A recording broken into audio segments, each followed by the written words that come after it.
Now, World Bank President Jim Yong Kim says to cut global poverty further requires strong efforts to make economic growth more inclusive. He's called Kim as International Monetary Fund Chief Christine Lagarde warned that the world economy is expanding too slowly.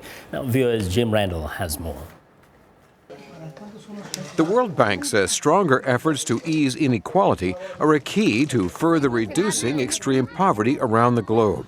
767 million people lived on $1.90 a day in 2013, 100 million fewer than 2012. The 2013 figures show 10.7% of the world's population in dire poverty, but that's a decline from the 12.4% the previous year.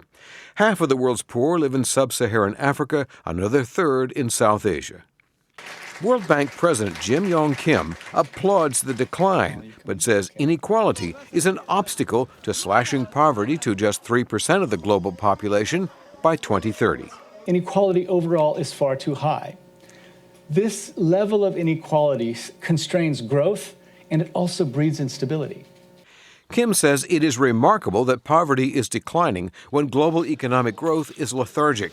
But he urges national leaders to spend more on infrastructure and schools and make preparations to cope with disasters like floods that can derail growth. We have to find a way to encourage leaders to see that these investments will not only lead to inclusive economic growth, but will also establish the social foundations that can act as a bulwark against instability, violence, and conflict. Years after the global recession ended, factory workers, employers, and political leaders all are frustrated by the slow pace of recovery. So is IMF head Christine Lagarde. Global growth that is too slow, for too long, and for too few.